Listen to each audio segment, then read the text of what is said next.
DVD Era TV back at y'all with another one. Y'all know the slogan already. Today we gonna talk about how JOJO Capone and 50 Cent fell out. Now, according to JOJO Capone, back in the day he used to run around Hollis, Queens. So he knew 50 Cent and them from the streets already. He used to run through Queens with his Hollis crew. Now, 50 had a situation at the time with Violator where he was being managed by them. And, JoJo Capone had a situation over there as well. He was doing producer management where he give out Missy, Bryce, Havoc, everybody that was over there at Violator time producing, he would get their beats to be used by other artists. Now, of course, he get a cut off that. And 50 was being managed by Chris Lighty and Violator, and they create a relationship because they seen each other all the time. And, eventually JoJo Capone asked 50 to put Saigon down with G-Unit.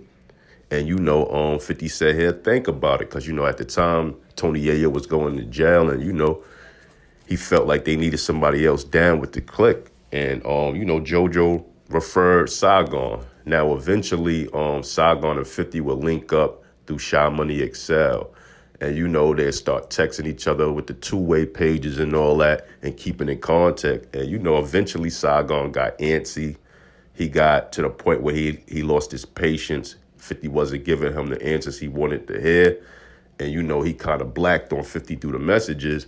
And, 50 responded, putting him in his place. And then, from that point on, Saigon knew he wasn't going to be down with G-Unit, know what I mean? Now, to add fuel to the fire, Saigon went and made a Saigon versus 50 Cent mixtape. Wasn't a good idea. 50 wasn't feeling it at all. And even Shy Money Excel let him know it was a bad idea. But, at the time, it was a lot of this person versus this person, especially when you unknown. It'll help you get your buzz up. And that's what Saigon was doing more than anything. He could have been trying to be spiteful, but he was trying to get his buzz up for 50 because 50 was the hottest thing out at the time. But it wasn't a good idea. Now, not too long after that, 50 would be doing an interview. They asked him how he feel about Saigon for whatever reason, and he called Saigon a bum. and Saigon and JoJo Capone ran together at this time, so this is what JoJo had to say. Something about Saigon, he's like, oh, Saigon's a bum. You know what I'm saying? And it was kind of like, oh, 50 after that. You know what I'm saying? Now, it's a situation in Chicago where Young Buck homeboy was robbed for the G-Unit chain. And, the guys that robbed him wanted $10K to return the chain. And it even was said that Young Buck ain't even had the money to get the chain back. And, JoJo Capone was the one actually to get the chain back. And it even was rumors in the street that JoJo was the one that set that whole robbery up. And he had the chain the whole time. And basically, he was behind it. And, a lot of time that's what these guys do that be around these rappers.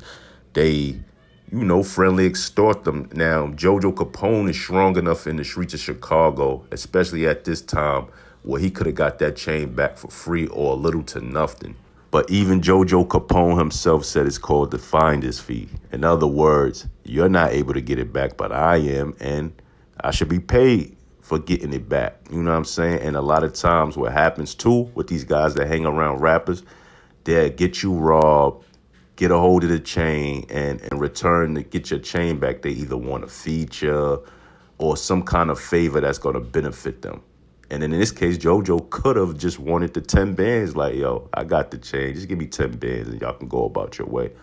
But either way you put it, it's friendly extortion. And, I feel 50 felt that it was friendly extortion, like the whole situation. And it didn't help with Game dissing G-Unit and in the song explaining the whole robbery, explaining that Young Buck ain't had the bread to get it back.